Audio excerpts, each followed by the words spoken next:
Hi everyone, I'm Allison. Thank you for joining me for Where I'm From, number 130 with Jocelyn. Uh, what have you been reading? I am in a very meta moment reading Back to the Light by Georgia Lyon, a poetry collection by her that she sent me, which is very meaningful to me and sweet and signed. So, um, anyway, that's what I'm reading. And Jocelyn, I'm gonna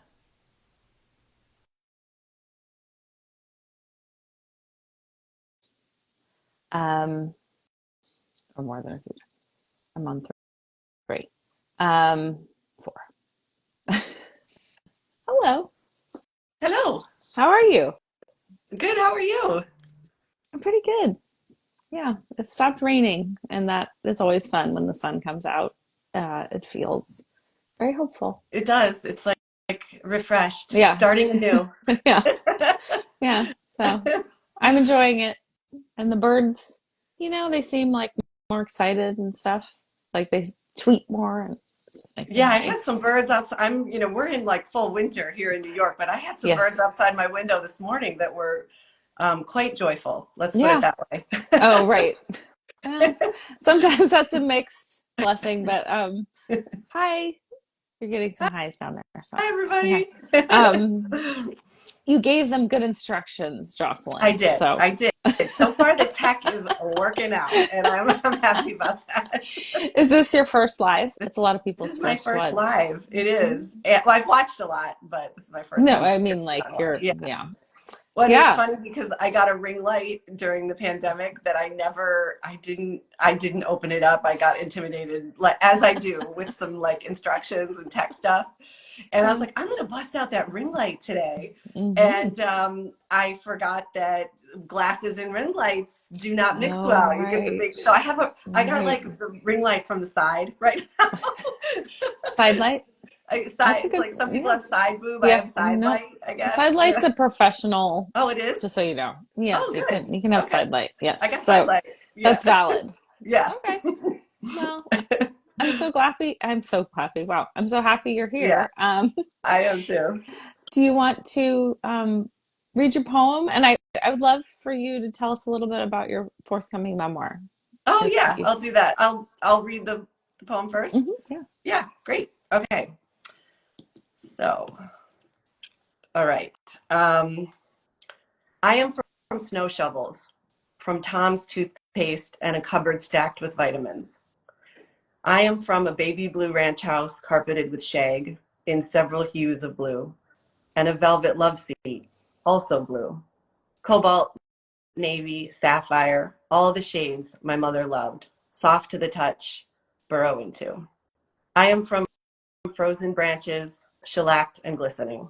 Trees propped up by two by fours, hoping they won't break. Icicles forming nearby, like teeth along the eaves. And hard-won igloo forts my brother and I wished would never melt. I'm from Scrabble games by the fireplace and making class valentines at the kitchen table. I'm from Barbara and Douglas. I'm from laughter, followed by long stretches of quiet I thought were contentment. From Grin and Bear It and, well, sorry just isn't good enough. I'm from Sunday school 3 blocks over, soon replaced by acrobatics and goals and training on a rectangular sheet of ice many miles away. I'm from a small town in Wisconsin by way of New Mexico, Canada, and Scotland. Peanut butter stirred from the bottom and cheese curds from a local farm. From the heart of the country, where snow chunks off my mittens sizzled, then disappeared on the Kickapoo wood stove, tucked into a warm basement where everything seemed safe and secure. Thank you. That was beautiful. So evocative of cold. Yeah. Really very and my Yeah. mother and her whole family is from Wisconsin. So Oh, okay. I've heard some of these things, and so cheese curds mean something to me. And I also just felt like, oh, we had stir from the bottom Oh, peanut yeah. butter and all vitamin, Yeah. the healthy childhood. So Yeah. Hmm. and shag carpet. Yeah. I Oh, don't yeah. miss it. How dirty was shag carpet? You Like gotta wonder.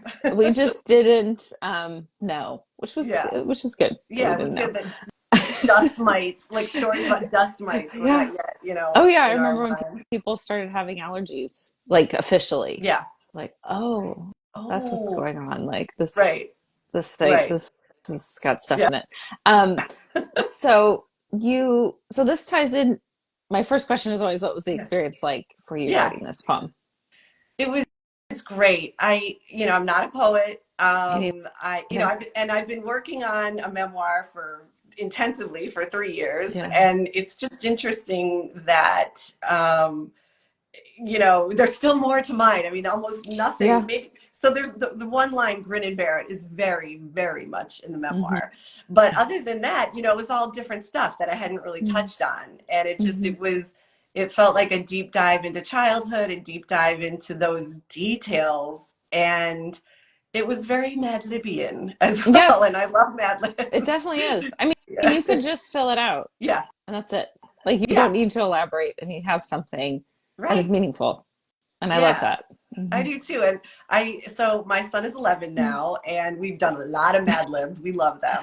And I had him do the poem Oh, yesterday, that's fun. and it was fun. He did the very silly version. Yes. He did a Yes. very silly Mad Lib version, Hmm. and we'll do it maybe again in a couple years. But Hmm. it was just fun to see his take on it. Yes. But the other thing that was interesting is that I was writing this very much during a lot of snow here in New York. I love snow. I love winter. Of course, I grew up in that. Hmm. And I was thinking about you because you had posted at some point about some kind of fruit available on your property. I think it might have Yes. been oranges or Yes. something. Hmm. And I was like, yeah, this is a different vibe from maybe Yes. her, what she's looking at right now. It's a very different But yeah. vibe. I have lived in Chicago, so I have Okay. some point of reference. Yeah. Yeah. And so where in Wisconsin? I was so curious as you were Yeah. talking about it. So I grew up in a small town called Mount Horeb, which Okay. was about 20 miles south of Madison, Oh, okay. and largely a farming community. Hmm. I don't know, it's like 2,000-ish people and Hmm. very small. I lived in town. We were not farmers, Hmm. but most of my friends were. Hmm. And so when I think of Wisconsin, I do think of snow. I mean, this was pre-global warming, so the I winters know. were pretty Yes. severe. And we really did have these big, long, huge snowbanks in front of our house from the bulldozers. Hmm. We get those a little bit in New York, Hmm. but they were so big that we actually dug tunnels. My brother and I and our Hmm. neighbors dug tunnels into them. Yes. And and tons of snow forts, and so it it's then I started skating, so all my memories are inside a rink, so it's a very Hmm. cold. Even in the summers, of course skated all summer and trained all Hmm. summer, so my childhood was cold, and I don't mean Right. completely, metaphorically, but literally it was pretty cold. So Yeah. Yeah. I so mean, I remember I lived in Chicago many years ago for college, so it was still cold then. yeah, And it's yeah. been shocking, my friends there, that it's not been snowing, that it hasn't been cold. Um, Yeah, we've had a few mild winters, and this one, I mean, we got snow maybe a week ago, and it is still on the ground, and I am appreciating that. yes, It's just yes. And it's I like it know looks like most of them are winter. like, thank God, especially people who grew up there, Hmm. they're so ready for it because it's Yeah, part of the rhythm of their life. It's winter, it right. should snow, it should be cold. Yeah, That's what it does now. right. Um, And so, I was thinking about, I think what started to come out in writing this poem was this concept of safety and danger. mhm, And, we had this huge ice storm. I think it was like the ice storm of 79, or I don't know. I think it was yeah. like a really big deal, Hmm. probably encompassed a large part of the country. And I remember so vividly being warm and cozy inside. I think the Hmm. electricity was off, but, fire was Yeah. going. Dads were outside literally propping up trees so they wouldn't fall on the house. Yeah, that was such a great detail when the branches get laden with ice and snow. And I mean, that's the concern. It's interesting, the concerns. Snow is Yeah, fine, but there are certain things, or rain, or because we've been having lots of rain, and it's all sure. fine. But it's like if we're not prepared and ready for it, Yeah, or we don't have hope. built for it in the And case here. I mean, I am a big fan of trees. Don't get me wrong, Right, but they do right. fall. They do They fall, and they do do. fall into Yes, they houses. definitely do. So, you Um, know. so, so how does this tie into your memoir? You said it's different, but Yeah. also there's some Yeah. overlap with the saying, which Yeah. what was it again? Grin and bear it. Oh yeah, mine is no pain, no gain in my Oh, nice. poem, and that was very much I was a Oh, gymnast, not as seriously as you were an ice okay. skater, but um, that was definitely a key phrase Yeah. for all Yes. complaints that you may have. Mm-hmm. No pain, no gain. Just keep going. Yeah, yeah, and I just think about how damaging, how I internalize that to extreme degree, and how damaging because actually pain is your body telling you, hey, you know something's wrong. You should pay attention. Yeah. It's not about discomfort or pushing yourself to your limits, pain. Yeah. And that was sort of the thing we were going for, to be pushing through pain. Anyway, what a Yeah. terrible thing to be teaching a child. I know. I know. And yet I've thought so much about this concept of grin Mm-hmm. and bear it, Yeah.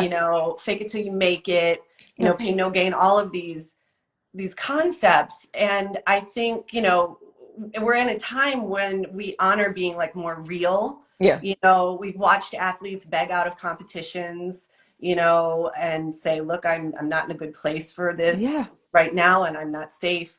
Yeah. And I think that being more real about where we are is a beautiful thing. That being said, I understand the concept of building some resilience, within reason, building some resilience and some strength and some ability, which I'm grateful for, the ability to be able to power through difficult things, Mm-hmm. and I think we learn that from different places. For me, that was a combination of weathering my parents' divorce and also sports, being very heavily involved in figure skating, gave me a lot of grit Mm-hmm. unwittingly.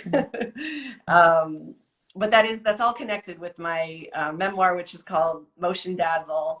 And the subtitle is currently, of course, we often Mm-hmm. have many iterations of this. The current iteration is a memoir of motherhood, loss, and skating on thin ice. Mm-hmm. And it follows one day in my life, Oh.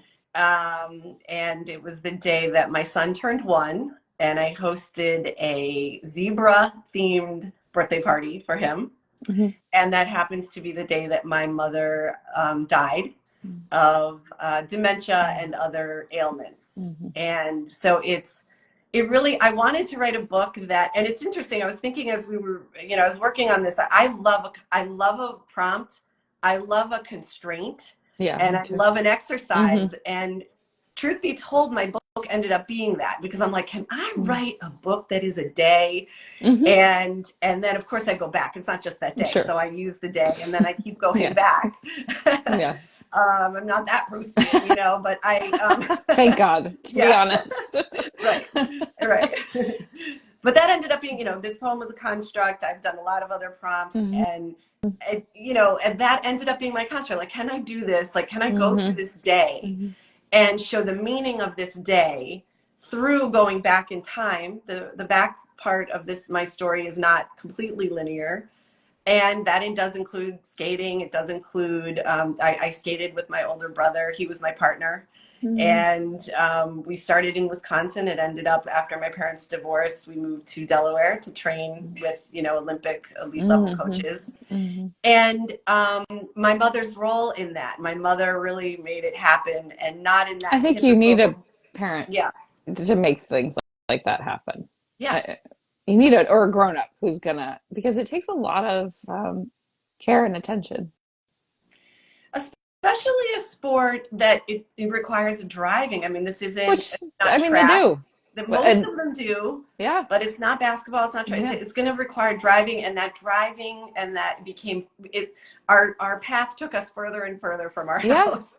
And so my mom was not a micromanager. She yeah, was not a quote unquote like skating mom, yeah, yeah. but she made it happen. Yeah. And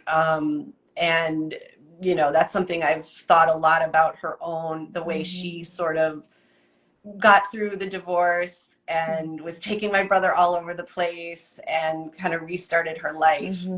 And um, so in that day where I'm hosting a party and my mom's in a hospital bed, Mm-hmm.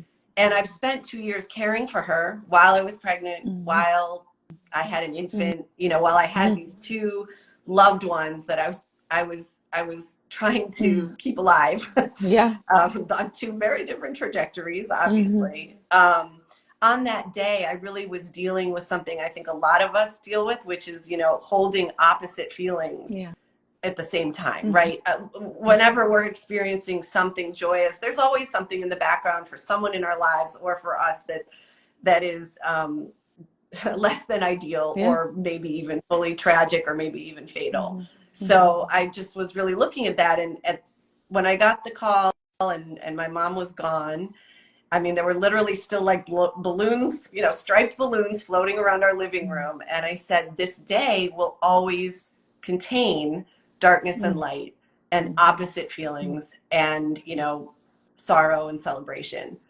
And, um, and I just have thought a lot about that grinning and bearing it, which, Mm-hmm. and the, you know, no pain, Mm-hmm. no gain, the concept that we all have things to get through. And, um, there's a negative side to the grin and bear it. There's a, you Mm-hmm. know, and the pain, no gain. And I think there's also, I'm not going to like give percentages, but I think there's a certain percent of that is how we actually uh, survive. It's actually how we cope. It's a coping mechanism to say, Mm-hmm. I have to get through this. You know, if you have to go out for a speech, but you get some bad news and you cannot cancel that speech, you go out for the speech and you figure out how Mm-hmm. to do it. And I think we're all called upon to do that at certain times in our lives, and oftentimes as parents we are Mm-hmm. parenting and we have something that we, you know, maybe isn't appropriate to talk about with our children at that time, but it's in the background really weighing us down and really something painful. Mm-hmm.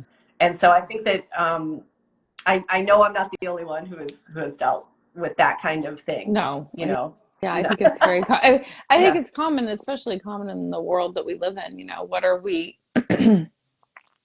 because you want to for me it's something I learned is just trying to keep it age appropriate, but like they can yeah, handle big ideas sure, and what is happening in the world and the way that we all live, but you also don't want to go into the deep details. You don't want to offload your own sadness on them and your own right, grief and make them the carriers of your emotional life. And I think right, that that is for me a really important distinction. Like they can handle big ideas and that terrible things happen. They know they don't absolutely, live in bubbles. They live in the world, but yeah, they're not my emotional. They're not my support person. They're children. right. Um, Right. And it's like, how do you unspool that information in mhm, a developmentally mhm, appropriate way? You mhm, know, when you have a 1 year old, it's such an interesting, mhm, like, you're in such a survival mode yourself. I think you're still mhm. getting the hang of For sure. parenting, and, Hmm. and you're just like, hey, you know, like, and you also, I mean, I was filled with so much joy at that time. Hmm. I just was so, I had my child late in Hmm. life. I was 40 when I got pregnant, Hmm. and it was amazing. It was a Hmm. miracle that it actually happened and that And they it are was everything was miracles. fine. I mean, that's the Yeah, thing. They're everyday miracles, children. yeah, We're having them all the time, but they're still miracles. Like, right, um, this right. life is a miracle, Yeah, all of us. yeah. So yeah, my father died the same year my child was Oh, born, so I have some relationship to what you're talking about. But I had a very strained relationship with him, so it wasn't. okay. I was Yeah, relieved, which I know people are like yeah. horrified to hear because they want to like think that's not possible, but it's very possible Yes. that you will be relieved when someone dies.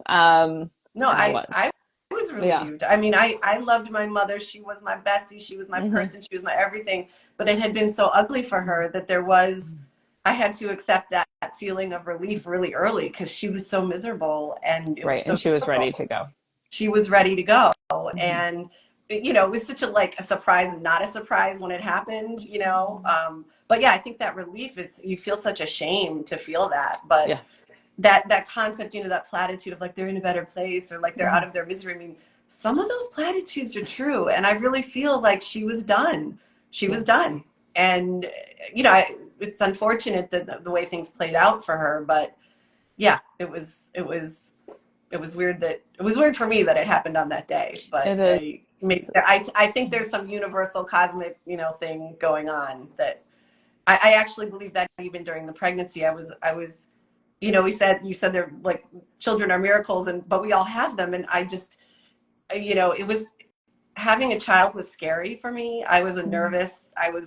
Maybe also because they, really hit me over the head with the geriatric pregnancy and like advanced maternal age They do concept. really like telling you that. They It's love like, that. okay, can we call it Yeah. something else? And you're like, so there's very little chance that this will move forward. Like that's how I proceeded. And I was terrified of childbirth. I carry a lot of fear of pain from Mm. my childhood Oh, because of that's so all of my state. interesting Yeah. because you talking about no pain, no gain, Um, Um, I think that I had so much pain, mhm, like mhm. somewhat needless, so much privileged pain from I a know it's privileged interesting, sport. right? Hmm. Yeah, Like needless, like, did I really need to break that many yeah, bones? But I think, I don't know what my yeah. pain tolerance would have been without skating, but let's just say it is very, very low Oh, that's so interesting. now. And it's Hmm. like, I maybe have developed certain strengths, but I definitely developed a fear of pain. So I was terrified of childbirth. Hmm. And I was also, of course, terrified of losing my mom, who was so Hmm. important to me. I really feel that I have to read some meaning into the fact that I was dealing with these two things simultaneously because I couldn't get too worked up Yeah, about the pregnancy and the birth. yeah. And I also could only get so worked up. Of course, I was devastated and putting, I mean, every minute into trying to figure things out for her. Hmm. But I also had this other Hmm. human Hmm. relying on me. And I think that it's sort of de-emphasized Hmm. both things a little bit for me in an Hmm. interesting way, like one distracted from the other, I guess is how Hmm. I would say. Yeah, Um, yeah. I've had moments like that too in my life where I think, oh, that was nice that I had too much going on to really dive deep into how horrific that potentially could have been. Right. I mean, then there are other times that it would have been nice to have a little more time. I mean, Yeah. life is full of different challenges, Yeah. but Yeah. and it's our option how we were going to make meaning of it. So obviously you made meaning of it in that Yeah. way, and it helped you. Yeah. So good for Thank you. you. Um, yeah. Um, so, any last thoughts on the poem or this process? I feel like we did talk about it because we're talking about Yeah. your childhood, but like about the Yeah. poem specifically, and Yeah. anything else. Well, I guess I have two things. I mean, I would say like the most emotional part for me was to see my parents' names next to each other as a child of Mm-hmm. divorce. Mm-hmm. Because I don't see their names next to each other very often, and I didn't see them next to each other very Mm-hmm. often. Yeah. After they divorced. So that was probably an interesting thing to say. Whether or not you're a child of divorce, you still came from these two people, and they still are your heritage, and they still are your DNA. And I think so that just to say that was really interesting for me. Mm-hmm. And I think just the prompt and the construct is just, I think that so many cool things can come Agreed. from Agreed.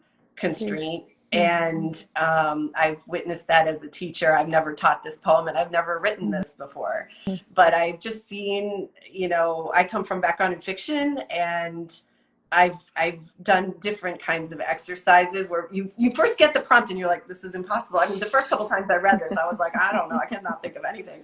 Yeah. And you know how you're like, oh, you have that like freeze up, and that Mm-hmm. there's no way I can do Yeah. this. And it's cool how you push through, you sit with it, and it's not like there's certain exercises you do in a class, right? And it's like, Mm-hmm. oh, you have 10 minutes or you have 4 minutes. Yes. That's one experience. Yeah. This was like, okay, you have this thing and Yeah. you can sort of sit with it and morph it. So that was nice that there was no sort of time constraint, but there were Mm-hmm. other constraints. It was I know there was flexibility, and I've seen in previous ones that Yeah. we've done that Oh you don't yeah. have to be super rigid about it. You definitely don't. Yeah. But I Mm-hmm. think it's cool to like, see if you can understand the assignment Mm-hmm. to a degree, because that will take you to a different place than Mm-hmm. you may take yourself on your own. Mm-hmm. So I think it's great, and it's been really fun watching other people, engage with it, different types of Yeah. writers, and it does seem to get to something. It It just does. does. It's like to get to something for and something different Mm-hmm. for each person. So Mm-hmm. I just applaud you for this series and what you're doing here. And I saw your interview with the original writer of the poem, George L. George That L. that was Mm-hmm. pretty cool. It has been Yeah.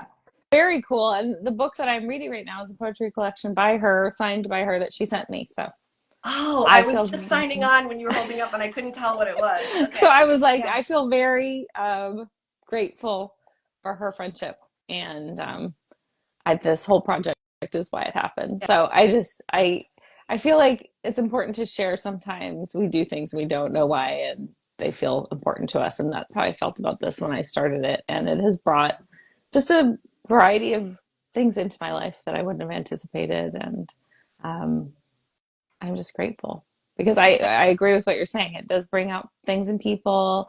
I know I'm going to have a wonderful conversation and listen to a poem once a week, and Yeah. prioritizing that in my life has been meaningful. Yeah. No, it's interesting what it can bring and like bring out not only on the page, but then in a conversation, Hmm. in a like Yeah. creative Yeah. conversation. So I've been in spaces with Janine Ouellette yeah. specifically, but also other people where we do it close reading, and then we have to do a prompt, a writing prompt. And Mhm. doing the close reading, I feel like kind of casts a spell of, I don't know, it's different if you like Yeah. immerse yourself in someone's words. And you Hmm. just saying that about the conversation, I think the poems act that way. Hmm. Like reading the poem kind of casts a spell, and there's a different conversation to be had because of that. Yeah. So thanks for pointing that out. I think that's Yeah. really true. Yeah. Yeah. Yeah. This is Yeah. cool. So thank you so much. Yeah. Thank you, Jocelyn. Well, Yeah. thank you for everyone who tuned in, and have a lovely Yeah. day. Bye. Okay. Bye. Yeah.